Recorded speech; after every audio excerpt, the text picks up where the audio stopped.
broken mentality between left and right. Donald Trump was this great American nationalist prepper saying we got to do all of these things to make sure our country is secure.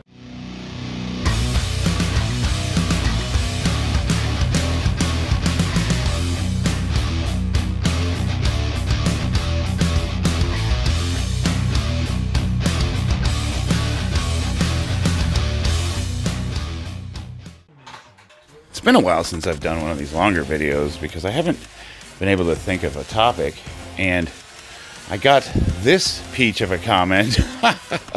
Read this. This is pretty awesome. I got this guy. He's got a real hate boner for me, and he just really chaps his ass. I don't know what his problem is with me, but he really wants to see me fail. And as you can see here, he posted this lovely comment basically saying that if I compete, I'm either going to bomb out or my total is going to be less than what I've had in the past. Now this is all the medals that I've won over the last, I don't know, 8 years. And only 2 of these really mean anything to me. I competed at nationals twice, and both times I placed second. So if you take the numbers out of it, like what the totals were, in the biggest competition in the country, I placed second amongst my peers, so I got a podium placement. And on one of them, I got to bring my daughter, who was really young, up there with me, and it was just really neat. That was really cool. And it got me thinking, like, so the topic of this video is basically, essentially, why do we lift? Like, what is the point of competing? Are we doing this because we love it, or are we doing this because we want to win? The answer is both. But which one's more important? Is it important that I PR every meet, or I get the national record, or am I doing it because of the fellowship and the joy? And if I never in my life ever PR again, my numbers go down, and I'm just not. If I'm not even able to compete, would I still continue to do this? And I got injured 4 months ago. My hip was, I couldn't walk for a week. It was bad. I got an MRI. I had a whole bunch of work done. I went through physical therapy.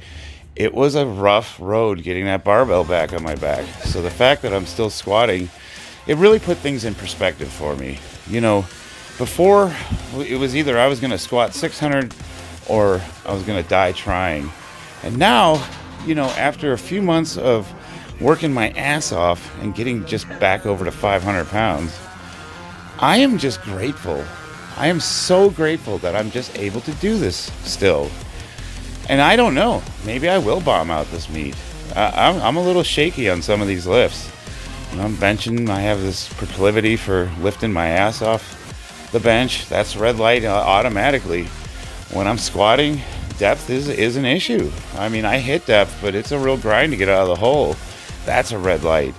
The only lift that I have that's pretty much, you know, a lock is my deadlift. I think I'm going to kill it on my deadlift. I wouldn't even be surprised if I pulled over 400 or 650 pounds.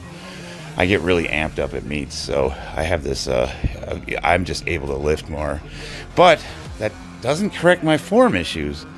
The ability to get amped up and push a lot more and just blast a heck of a lot more weight than you can in the garage doesn't correct the form problems. So even if I did bench 420 pounds and it flew off my chest, if my ass comes up, it still doesn't count.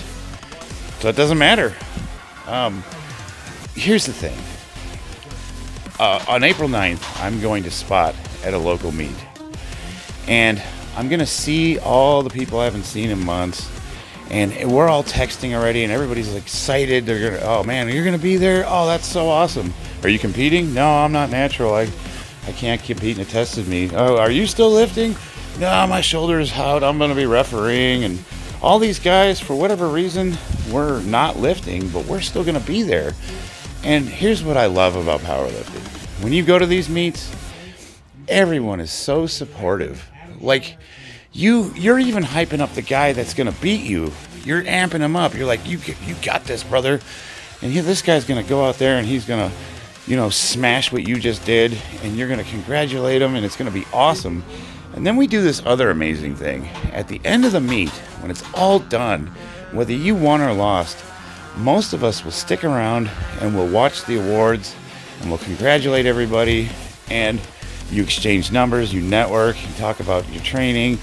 It's just awesome. A lot of us go out to dinner afterwards, or we'll meet up the next day if it's, out of state and we're, there for the weekend. It's the powerlifting community is nothing but love. Conversely, YouTube is just shit. It's just a bunch of hateful, whiny, resentful, I guess the popular term the kids are using these days, beta males that are obsessed with other lifters, and they don't focus on themselves. They are just obsessed with people, and they get to make angry, hateful comments. And I gotta tell you, it used to bother me, but now I love it. I love it. And I was thinking about it. Well, what do you love about it? I love that whether it's good or bad, we all want the respect and admiration of our peers. And even if somebody is just following me because they hate me and they want to see me fail, I still matter to somebody. You know what I mean? Even if it's negative attention, I'm like, somebody cares enough to watch me lift just to see me fail or get injured or hurt myself. Like, I get a kick out of it. It's like, that's pretty cool. Because I don't matter. I don't feel like I matter. I mean, I matter to my family. I go to work every day. I provide and I do those things. But at the end of the day, I don't feel like, if I passed away tomorrow, the universe isn't going to be like, hey, where's Charlie? I mean, and that's not even like coming from a place of sadness or despair or, whatever. I mean, it's just a place of humility. I understand that I am just another person on this planet, and we're all just trying to do our best. We all want to do something memorable. We all want to, do something that the world acknowledges. But the fact of the matter is, at the end of the day, no matter what, we are all alone. And that is lifting.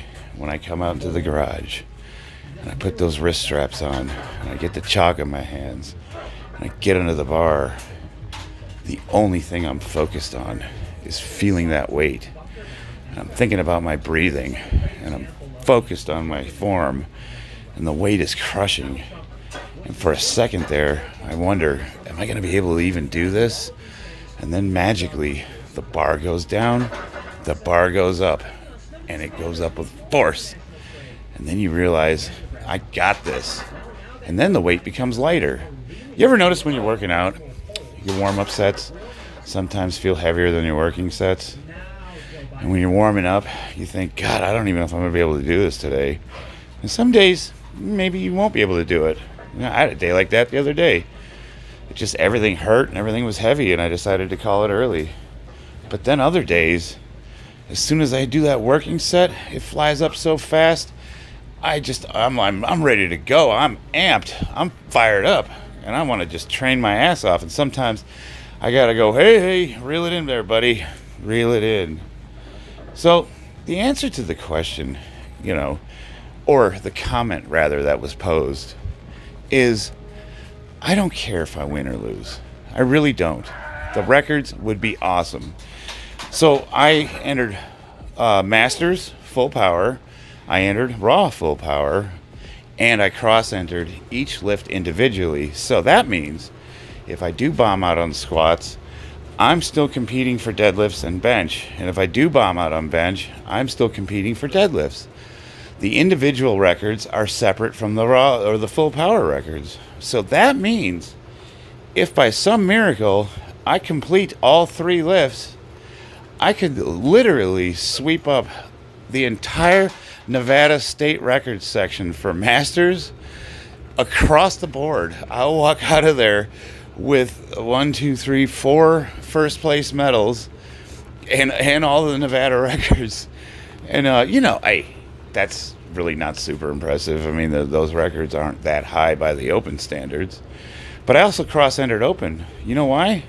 Because I think it would be so cool if I, by some miracle, was able to place with the young guys, even if it's second or third, just to be up on that podium to be my age and to be standing up there with those 20-something-year-olds. That would be that's what it's about. That's what it's about. I don't give a crap about the state records. I do kind of care about the national records, but you know, am I going to get them? I don't know. I could definitely get the total. The total is only like 1550, and it is definitely in the realm of possibility for me to hit that. You know, if I have a good day and all 3 lifts go well, it is possible that I could break into the 1600s. If I have a bad day and I get red lighted on my second and third attempts, I'll probably match what I did last meet. You know, so it could go both ways. The total at the end of the meet does not tell the story, because let's just say you get up on the bench and you bomb out. You did like a 428-pound attempt and you benched it. The bar went down, the bar went up, but your ass came off the bench and you got red lighted. So what does that mean? It means your total is only going to count for the lowest lift you did. Like say your opener was 350. Well, if your total is 1410, let's say, does that mean that's all you're capable of? Well, no. I mean, I'm hitting 420 in the gym. I'm squatting 550 in the gym. I'm pulling 630 in the gym. And all you guys that are, especially you, DT, you sack of crap, you're comical to me. You are just something else. You call people out for their competition totals, you know, as if gym lifts don't count, and you've never even competed. Like, why on God's earth would anyone give a shit about anything you have to say? It's like, enter a meet, throw down, see how difficult it is when you've got 3 judges, and then get back to me. Then we will have something to talk about. Until then, you're just completely irrelevant. Like, you just don't matter. I don't know. I love lifting.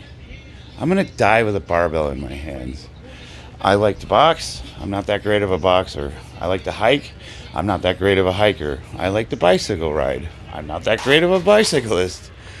I like to do a lot of things that I'm not great at. But the thing is I don't do them because I'm good at them. I do them because I love them. You got to have some love in your life. You got to have some love in your life. If you don't have something that you enjoy doing, and you just want to perfect just for the sake of perfecting it, nobody on this world is going to give a crap whether you do it or not, but you did it just because you loved it. That opens up so much meaning. It fills a huge void that I think every man has to have. And YouTube convolutes that. YouTube poisons it. YouTube just makes it ugly. You know, we get caught up in trying to appease the comments section. And most of those people that call you out for, let's say, bench arch or depth or whatever, a lot of those guys don't even lift. You know, they have an idea in their heads. They watch a lot of lifting videos and they know what other comments say, so you know everybody's got to put their 2 cents in. But the fact of the matter is, most of those people don't even lift, and if they do lift, they have no idea what it means to go heavy. I had a guy tell me that using a slingshot when I was trying to bench 500 pounds was cheating because it's like having another person help you bench. And you know what that tells me? That tells me that he's probably never tried to go over 225 pounds. And if you have a slingshot on with 225 pounds on your chest, yeah, it is like having someone help you bench. That shit flies off you. It's almost comical how easy you can bench 225 pounds with a slingshot. But if you have 500 pounds on your chest, that slingshot ain't helping nearly as much as it does with 225. Let me tell you, it is tenuous. Just to pull that out of the rack and get it set, that's crushing weight. And when I had it, you know, over my head, I was thinking life or death. I went into fight or flight mode. It kicked in my adrenaline response. And I was thinking, I gotta be nuts. What am I even doing? And I attempted it, and I didn't get it. And I attempted it again, and I didn't get it. And I attempted it a 3rd time, which was actually pretty stupid because I think I might have inflamed my tendons and, you know, caused some issues that I'm going to have moving forward that I'm going to have to be really careful about. But the fact of the matter is, I did it because I wanted to. I just wanted to see if I could do it. I don't care. Cheating. What is cheating anyways?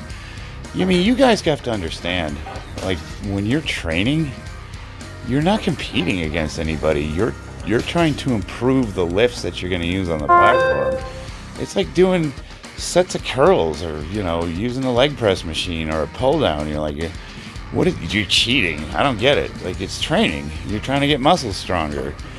If you are getting your muscles stronger, then you're doing what you're supposed to be doing. I don't understand the concept of, like, it doesn't count. Count for what? Somebody answer me that. Anyway, now I'm ranting, now I'm rambling, but I don't know. I just thought it was an interesting subject. Why do we do what we do? Do we do it because we want the accolades of others? Do we do it because we want to win? Yes, that's fine, but that can't be the primary driving factor. The driving force for me is the absolute love of it. It is my 1 to 2 hours a day where nothing else matters except for that steel that's on the rack, and that's it. It's my church, it's my meditation, it's where I heal myself mentally, it's where I think about all of my problems, and it's where I find a lot of my solutions. And I gotta tell you, no matter what, like I said, if I never PR another day in my life, I'm going to continue to do this until the day I die or my body gives out. Alright guys, I love you. Hit me up in the comments.